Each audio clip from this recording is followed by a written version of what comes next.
pork loin roast, southern fried potatoes, and warm slaw. It's a dry rub that we put all over the roast, but it's kind of pasty because I start with 4 cloves of garlic, grated or pasted, right? And you put that into the dish with 2 tablespoons of salt and a tablespoon of pepper. That's to cover the whole roast, okay? And then I add the zest of a whole lemon. I made a little display here for you guys. The zest of a lemon, about a tablespoon or so. A fat tablespoon of light brown sugar. And I added a teaspoon of fennel pollen or fennel seed. I actually used a half a teaspoon of each. And I added about 2 teaspoons of dry mustard. And then I toasted 2 teaspoons of coriander seed. And then I put the seed on the counter and I rolled it over with a rolling pin. So I have coarse toasted coriander all over this guy. And I added 1 teaspoon of cayenne pepper, or you could use any chili powder or flake you like. And then I used 2 sprigs of rosemary and about 2 tablespoons of thyme. And then I mushed all that together and put it on this roast and left it in just like this. Just like this, just wrapped in a little parchment so it could dry out a bit in the fridge. Now you can do this several hours before you cook, or you could do it the night before you cook. So now we're gonna take this and get it over to our cast iron skillet with the regular olive oil or canola oil, whatever you like, and get it going. And we're gonna brown this all over and transfer it to the oven. We're also gonna make a warm slaw salad. So I have 1 pound of cabbage, a red onion, and a couple of crispy apples, all ready to go. And we're gonna cook that up with a little vinegar and a pinch of sugar.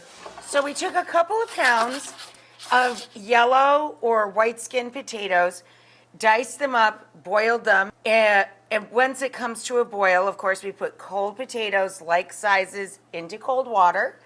And once it comes to a boil, we add salt. So we cooked them about 6 minutes, drained them, put them back in the same pot with a little bit of olive oil and butter mixed together. That's all that's happened here. We're gonna get back to that in a second. Here, I showed you guys the warm slaw ingredients.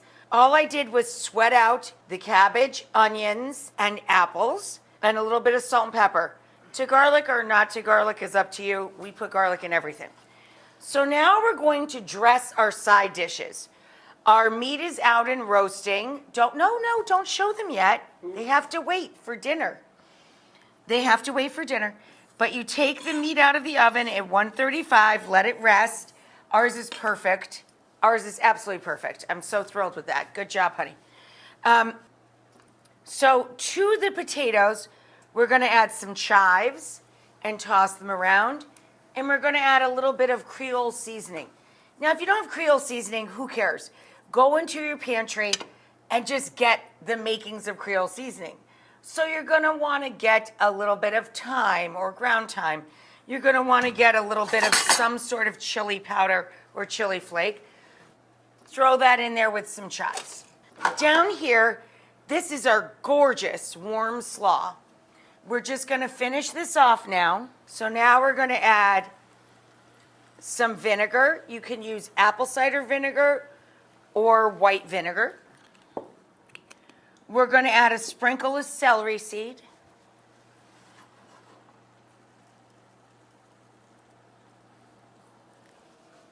And we're gonna add a sprinkle of sugar.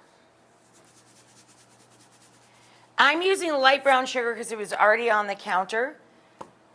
So I have about a tablespoon of sugar, about a teaspoon of celery seed, salt and pepper, and our apple, celery, and onion, and this is our warm slaw.